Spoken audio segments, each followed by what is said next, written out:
Hey guys, and welcome to the 2022 CrossFit Games open season. The first workout was released. I had the pleasure of doing this workout already today, so I have a little insight there, and I've watched a few people do it. So we're gonna go through what the workout is, a little bit about warming up. If you go to Friday Night Lights, there's not a traditional class, so I'll just give you some basic warm-up thoughts, and then strategy, technique, and standards for the workout. So the workout is 15-minute AMRAP, 3 wall walks, 12 dumbbell snatches, and 15 box jump overs. All right, so number one thing, we got some overhead work. So we want to open the upper back. We want to be able to get the arms to support, right? If you have a tight upper back and you're jammed up here, the wall walks and the dumbbell overhead will tax you a little bit more. So a couple basic things. One is the down dog position. So hanging out here and just pressing through straight arms and just spending time there, about a minute or so, to open up the shoulders is a great way to get started. Down dog is famous. Get the hammies,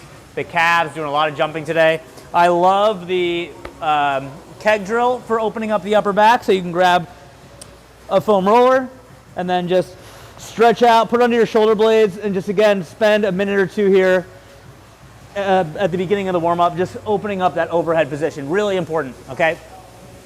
Second is gonna be warming up your low back and your glutes, hamstrings. So again, all classic stuff here. Do a few rounds of some hip circles, right? Go both directions, okay? Do a few sets of bird dogs, opposite arm and leg, focus on getting that back leg straight, okay? This fires up the glutes and the hamstrings. Do a few sets of glute hip bridges, okay? And then also the classic bootstrappers, all right? So the dumbbell snatch, typically people will end up rounding their back a little bit, right? It's not super heavy, but we want to warm up our hamstrings and our back, so you can do some of those bootstrappers. Again, hit the ankles, Achilles, calves, and then straighten, stretch, and work through that for a few reps, all right?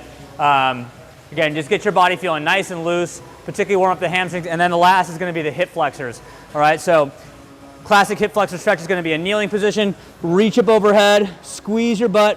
This is where you feel that stretch in the front part of your trailing leg. This again will help with all that hinging and jumping.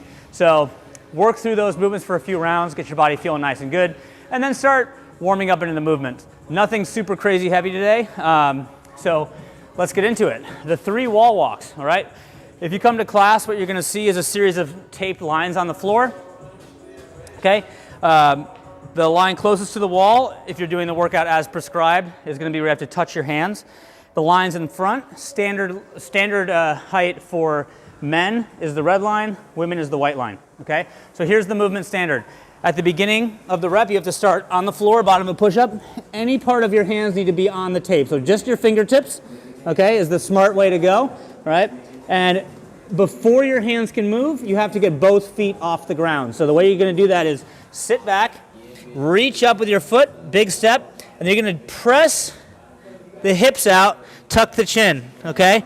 Once you're here, then you can move your hands, okay? You have to get both hands to touch the back line. Any part of the hand will do, and then come back forward, and before your feet touch the ground, both hands need to be on the line, and then you can come down. That's 1 rep, okay? So again, a couple movement standards there. It's a common fault of the feet hitting the ground or leaving the ground early while the hands are on the line. That's probably the hardest thing you got to practice, okay? Because oftentimes something like this will happen. People will do this, and then they'll back their hands up and push, okay? So that's not a good rep. Same thing on the way down. You're coming down, and people will reach, and their feet will touch, and then they reach. So make sure you're diligent on that, so we all have the same movement standards, all right? The key here is to have a good overhead position. You want to try to pike your hips up, and this is where overhead mobility will help you a lot. I'll do one at full speed. The goal is to try to get your hands to touch the tape quickly and then back to your starting point as quick as you can, as efficiently as you can. So watch me do a good rep here, right? I sit back, tuck my chin, big step, and watch, quick, and down, okay? So practice that sequence before you get in the workout. Keep the chin tucked, keep the hips high, and your arms should be pretty straight, okay? So notice when I hit the line in the back, I tap and go really quickly. I see often people will get stuck kind of in this, and they're just maybe their body's resting on the wall, and then they're just struggling and spending so much time here, right?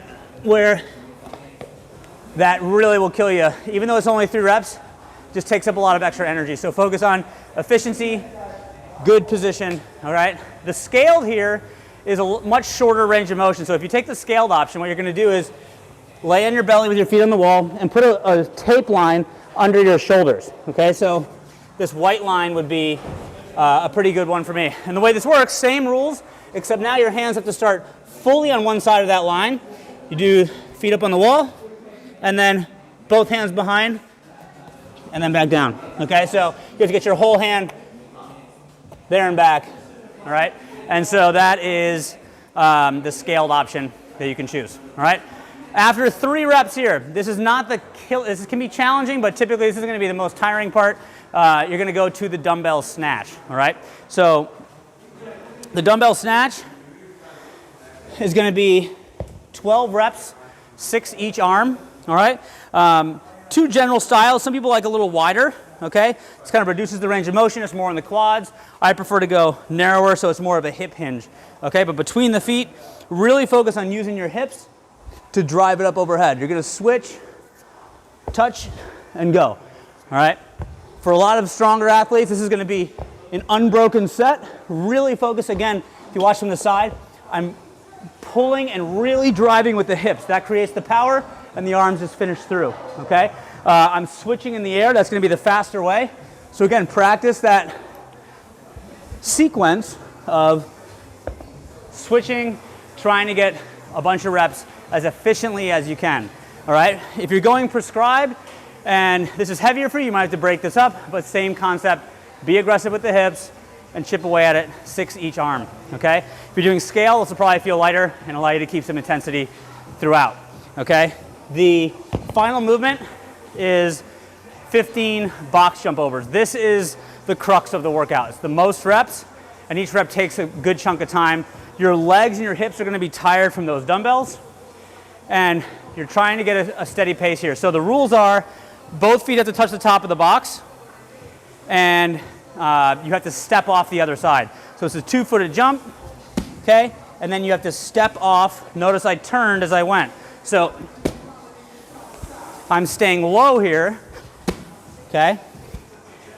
What happened to me when I did the workout, I was trying to stay low, but because of the dumbbells and the number of rounds, my quads started to really burn out. So when I jumped, I ended up standing to give myself a little rest, and my pace ended up looking more like that in my later rounds, okay? So main thing here, you shouldn't take any major rest. Even if it's slow, you're trying to find a cadence, get through those 15 reps nice and steady, and then you're getting back in your next round, okay? For those that are doing scaled, you're allowed to step up. So you have to make sure both feet touch the top of the box and down, so that'll be significantly easier and faster. Again, looking for that rhythm for how you might step and go pretty quick, okay? For anyone that wants, you could also do any of these laterally as well. Something like that. But again, the first round will feel pretty good. The top scorers are trying to get 10 rounds or more. It's gonna be, depending on your strengths here, maybe do a sample round, see how long it takes, and do some math and give yourself a goal. But that's the workout for the day, guys. Have fun with it, and we'll see you next week.